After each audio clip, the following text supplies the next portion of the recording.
हमारे प्यारे भाई बहनों, आशा करते हैं आप सब ठीक होंगे और मन लगा के बीपीएससी 3.0 की तैयारी में जुटे होंगे। तो समय को ना गंवाते हुए चलिए हम स्टार्ट करते हैं। हिस्ट्री के कुछ क्वेश्चन हैं। इंडस शब्द को संस्कृत में डैश कहा जाता है, तो हमारा ऑप्शन होगा सही सिंधु। और इसकी व्याख्या करते हैं। इंडस शब्द को संस्कृत में सिंधु कहा जाता है। इंडस शब्द संस्कृत के सिंधु शब्द से लिया गया है, जो सिंधु इंडस नदी का स्थानीय नाम है। सिंधु नदी भारतीय उपमहाद्वीप के उत्तर पश्चिम भाग से होकर बहती है।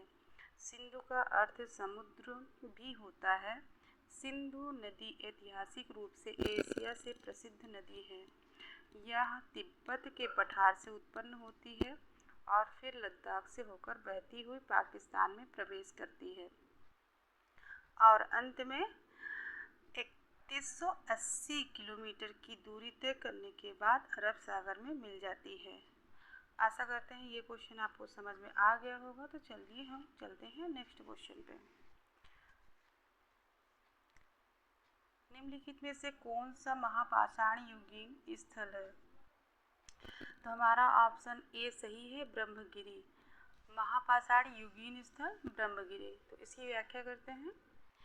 ब्रह्मगिरी एक महापाषाण युगीन स्थल है। महापाषाण काल के लोग पशुपालन, कृषि कार्य जैसी क्रियाएं करते थे। महापाषाण काल में कुठार संस्कृति के समय शिशुओं और वयस्कों के शवों को गाड़ने की अनेक विधियां प्रचलित थीं। ब्रह्मगिरी कर्नाटक राज्य के चित्रदुर्ग जनपद में स्थित है। इसी क्षेत्र के सिद्धपुर नामक ग्राम है, जहां अशोक का एक शिलालेख मिला है। ब्रह्मगिरी में सर्वप्रथम दक्षिण भारत में पाषाण युग के आरंभ से ऐतिहासिक काल के आरंभ तक की मानव संस्कृति के अनेक चरणों के अवशेष प्राप्त हुए हैं। तो चलते हैं। आशा करते हैं ये क्वेश्चन आपको भी समझ में आ गया होगा। चलते हैं नेक्स्ट क्वेश्चन पे। निम्नलिखित कथनों में से कौन सा कथन रजिया सुल्तान के दरबार में एक इतिहासकार मिन्हाज सिराज के संबंध में सही है? तो हमारा ऑप्शन इसमें सी, ए और बी दोनों सही है। तो कथन क्या है हमारा? उसने स्वीकार किया कि रजिया अपने सभी भाइयों से अधिक योग्य और सक्षम थी। ये बात सही है। और वह एक रानी को शासक के रूप में मान्यता नहीं दे पा रहा था। हाँ, ये भी बात सही है। तो चलिए हम इसकी व्याख्या कर लेते हैं। मिन्हाज सिराज 13वीं सदी के फारसी इतिहासकार थे। वह उत्तर भारत में दिल्ली के मामलुक सल्तनत के एक प्रमुख इतिहासकार थे। मिन्हाज सिराज ने अपना काम तब तक नसीरी गुलाम वंश के शासक नसरुद्दीन महमूद को समर्पित किया। उसने स्वीकार किया कि रजिया अपने सभी भाइयों से अधिक योग्य और सक्षम थी। मिन्हाज सिराज ने कहा कि रानी का शासन ईश्वर द्वारा बनाई गई आदर्श सामाजिक व्यवस्था के खिलाफ था, जिसमें महिलाओं को पुरुष के अधीन माना जाता था।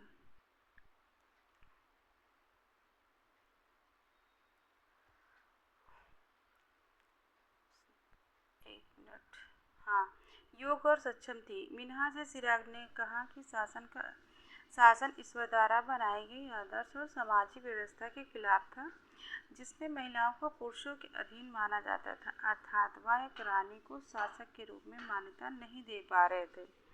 उन्होंने यह बात रजिया सुल्तान के बारे में कही, जो अपने पिता इल्तुतमिश की मृत्यु के बाद शासक बनी।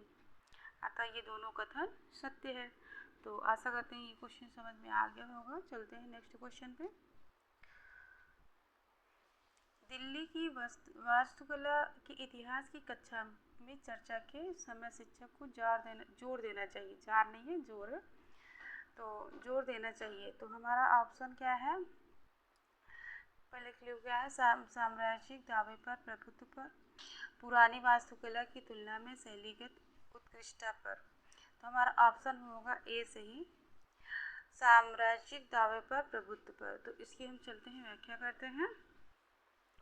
दिल्ली की वास्तुकला का इतिहास की कक्षा में चर्चा के समय शिक्षक को साम्राज्यिक दावे और प्रभुत्व पर जोर देना चाहिए। अतः केवल ए ही प्रासंगिक है। दिल्ली की वास्तुकला मुस्लिमों के शासकों के आगमन के साथ शुरू हुई। दिल्ली में बनने वाली पहली मुस्लिम इमारत कुव्वत उल इस्लाम मस्जिद थी, जिसे कुव्वत उद दीन ऐबक द्वारा 1206 ईस्वी में बनाया गया था। अतः शिक्षक को कक्षा में बच्चों को इतिहास से संबंधित प्रमुख तथ्यों को बताना चाहिए जो वास्तुकला से जुड़े हुए हैं। आशा करते हैं ये भी क्वेश्चन आपको समझ में आ गया होगा। चलते हैं हम नेक्स्ट क्वेश्चन पे। तो कथन ए तथा बी को पढ़ें तथा सही विकल्प को चुनें। तो कथन ए है, ब्राह्मणों को सामिल भोजन करने की अनुमति नहीं थी। कथन बी, बृहद धर्म पुराण जो बंगाल में रचित 13वीं शताब्दी का संस्कृत ग्रंथ है, ने स्थानीय ब्राह्मणों को कुछ खास किस्मों की मछली खाने की अनुमति दे दी। यानी कि हमारा क्या है इसमें, ए बी दोनों ही सही हैं। तो इसकी चलते हम लोग व्याख्या कर लेते हैं। सामिक भोजन वह भोजन जिसमें मांस, मदिरा आदि का सेवन होता है। सामिक भोजन उसे कहते हैं जिसमें मांस और मदिरा का सेवन किया जाता है, जिसे ब्राह्मणों को खाने की अनुमति नहीं होती है। बृहद धर्म पुराण जो 13वीं शताब्दी का संस्कृत ग्रंथ है, ब्राह्मणों को बंगाल में एक खास प्रकार की मछली खाने की अनुमति देता है। बृहद धर्म पुराण एक हिंदू धार्मिक ग्रंथ है, जिसे 18 उप पुराणों में से मुख्यतः अंतिम पुराण के रूप में वर्गीकृत किया जाता है। इसलिए दोनों कथन ही हमारे सही हैं। आशा करते हैं ये क्वेश्चन आपको समझ में आया होगा। चलते हैं नेक्स्ट क्वेश्चन पर। 1857 के विद्रोह के बाद अंग्रेजों ने भारत पर पुनः नियंत्रण पाने के लिए निम्नलिखित बदलाव किए। तो ये हमारा ऑप्शन क्लू दिया गया हुआ है, तो इसमें से हमारा ए और बी सही है। तो इसको पढ़ते हैं। ईस्ट इंडिया कंपनी के सारे अधिकार ब्रिटिश साम्राज्य को हस्तांतरित किए गए। बी, भारतीय सिपाहियों को संतुष्ट करने के लिए उनके अनुपात को बढ़ाया गया। तो हमारा ऑप्शन दोनों सही है, ये हम बता चुके हैं। तो और इसकी व्याख्या करते हैं। 1857 का विद्रोह भारत में ब्रिटिश ईस्ट इंडिया कंपनी के शासन के खिलाफ एक व्यापक लेकिन असफल विद्रोह था। 1857 के विद्रोह के बाद अंग्रेजों ने भारत पर पुनः नियंत्रण पाने के लिए ईस्ट इंडिया कंपनी के सारे अधिकार ब्रिटिश साम्राज्य को हस्तांतरित किए गए। 1857 के विद्रोह का प्रमुख राजनीतिक कारण अंग्रेजों की विस्तारवादी नीति और व्यपगत का सिद्धांत था। इस विद्रोह के समय भारत के गवर्नर जनरल लॉर्ड कैनिंग थे। अंग्रेजों ने भारत के लोगों के धार्मिक और सामाजिक रीति रिवाजों का सम्मान करने का भी निर्णय लिया। तो आशा करते हैं ये भी क्वेश्चन आपको समझ में आ गया होगा। चलते हैं नेक्स्ट क्वेश्चन पे। 1720 में ब्रिटिश सरकार ने इंग्लैंड में भारत के छापे गए सूती कपड़े छीट के इस्तेमाल पर पाबंदी लगाने के लिए निम्नलिखित में से कौन सा कानून पारित किया। तो ये कैलिको अधिनियम कानून था। तो इसकी चलते हम लोग व्याख्या कर लेते हैं।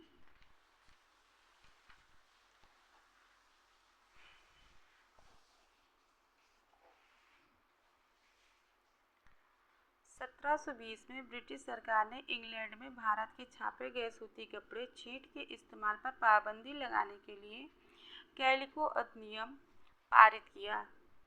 कौन से सन में? 1720 में। किसके द्वारा? ब्रिटिश सरकार ने इंग्लैंड में भारत के छापे गए सूती कपड़े छीट के इस्तेमाल पर पाबंदी लगाने के लिए कैलिको अधिनियम पारित किया। सूती वस्त्र जिसे पुर्तगाली मसालों के साथ यूरोप वापस ले गए उसे कैलिको कालीकट से प्राप्त कहा जाने लगा और बाद में कैलिको सभी सूती वस्त्रों का सामान्य नाम बन गया। चलते हैं नेक्स्ट क्वेश्चन पे। आशा करते हैं आपको ये क्वेश्चन समझ में आ गया होगा। तो निम्नलिखित कथनों पर विचार करें और सही विकल्प का चयन करें। तो कथन हमारा ये है, बिरसा मुंडा ने अंग्रेजी सरकार हिंदू भूस्वामियों, महाजनों और मिशनरियों का सहयोग किया। बी, अंग्रेजों की भू नीतियाँ मुंडाओं के परंपरागत भूमि व्यवस्था को नष्ट कर रही थी। हिंदू भूस्वामी और महाजन मुंडाओं जमीन छीनते जा रहे थे और मिशनरी मुंडाओं की परंपरागत संस्कृति की आलोचना करते थे। तो हमारा जैसे कि कथन बी सही है। अंग्रेजों की भू नीतियाँ मुंडाओं के परंपरागत भूमि व्यवस्था को नष्ट कर रही थी। हिंदू भूस्वामी और महाजन मुंडाओं जमीन छीनते जा रहे थे और मिशनरी मुंडाओं की परंपरागत संस्कृति की आलोचना करते थे। तो इसकी हम व्याख्या करते हैं। बिरसा मुंडा एक भारतीय आदिवासी स्वतंत्रता सेनानी तथा मुंडा जनजाति के लोक शासक थे। बिरसा मुंडा ने अंग्रेजी सरकार, हिंदू भूस्वामियों, महाजनों और मिशनरियों का कभी भी सहयोग नहीं किया था, बल्कि अंग्रेजों की भू नीतियाँ मुंडा के परंपरागत भूमि व्यवस्था को नष्ट कर रही थी। मिशनरी उनकी परंपरागत संस्कृति की आलोचना भी करते थे। मुंडा एक जनजाति समूह है जो छोटा नागपुर पठार के क्षेत्रों में निवास करता है। तो आशा करते हैं क्वेश्चन समझ में आएगा। चलते हैं नेक्स्ट क्वेश्चन पे।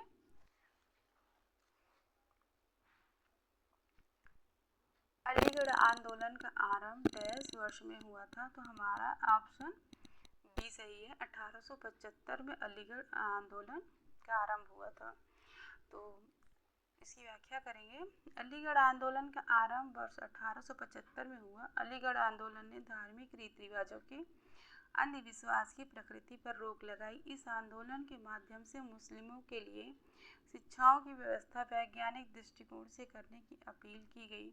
इस आंदोलन से मुसलमानों में शिक्षा का प्रसार कर रोजगार में वृद्धि पर जोर दिया गया ताकि मुस्लिम समाज की दशा में सुधार हो सके। यह आंदोलन सर सैयद अहमद खान द्वारा शुरू किया गया था। तो ये अलीगढ़ आंदोलन किसके द्वारा शुरुआत की गई थी? तो ये थे सर सैयद अहमद खान के द्वारा। आशा करते हैं क्वेश्चन आपको समझ में आया होगा। तो चलते हैं नेक्स्ट क्वेश्चन पे। निम्नलिखित में से किसने आर्य समाज की स्थापना की थी? तो आर्य समाज की तो हमारे स्वामी दयानंद सरस्वती ने की थी। तो चलते हैं इसकी व्याख्या करते हैं। आर्य समाज की स्थापना 1875 ईस्वी में मुंबई में स्वामी दयानंद सरस्वती द्वारा की गई थी। यह समाज वैदिक धर्म का एक सुधार आंदोलन है। यह पश्चात संस्कृत के प्रभावों की प्रतिक्रिया स्वरूप हिंदू धर्म में सुधार के लिए प्रारंभ हुआ था। आर्य समाज के लोग शुद्ध वैदिक परंपरा में विश्वास करते थे और कहते हैं इसमें छुआछूत व जातिगत भेदभाव का विरोध किया गया। ये क्वेश्चन भी आपको समझ में आया होगा डेफिनेशन। तो आशा करते हैं समझ में आया होगा। तो चलते हैं हम नेक्स्ट क्वेश्चन पे। यहाँ पर है निम्नलिखित का मिलान करना है। जैसा कि हमारा ये दिया गया है फर्स्ट कॉलम ए फर्स्ट में, कॉलम सेकंड में। कॉलम फर्स्ट में है बंगाल मूवमेंट, रामकृष्ण मिशन, अलीगढ़ आंदोलन, स्वाभिमान आंदोलन, और सेकंड कॉलम में है सैयद अहमद खान, पेरियार, स्वामी विवेकानंद, हेनरी डेरेजियो। तो इसका मिलान करना है तो हम डायरेक्ट आपको आंसर ही दिखाते हैं। देखिए, Young Bengal Movement Henry Derozio, Ramakrishna Mission Swami Vivekananda, Aligarh आंदोलन सैयद अहमद खान, स्वाभिमान आंदोलन पेरियार। हाँ, ये ऐसे क्वेश्चन मतलब रिपीट होते रहते हैं, बार बार आते हैं।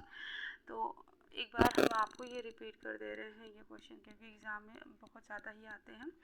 तो Young Bengal Movement Henry Derozio, Ramakrishna Mission Swami Vivekananda, Aligarh आंदोलन सैयद अहमद खान, स्वाभिमान आंदोलन पेरियार। आशा करते हैं आपको ये समझ में आया होगा। तो चलते हैं नेक्स्ट क्वेश्चन पे।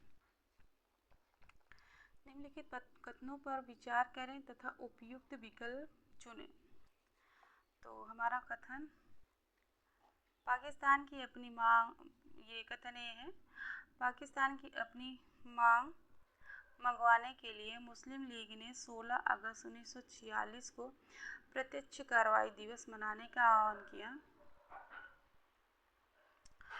बी, कैबिनेट मिशन स्वतंत्र भारत के लिए एक उपयुक्त राजनीतिक बंदोबस्त करने में जो कांग्रेस और मुस्लिम लीग दोनों को स्वीकार किया। तो हमारा ऑप्शन क्या सही होगा? हमारा ऑप्शन जो है ए सही है, किंतु बी हमारा गलत है। तो हमारा ए सही है और बी हमारा गलत है।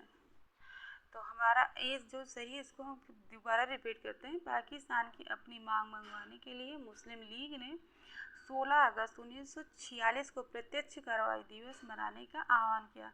कौन से अगस्त को? 16 अगस्त 1946 को। इसकी व्याख्या करते हैं।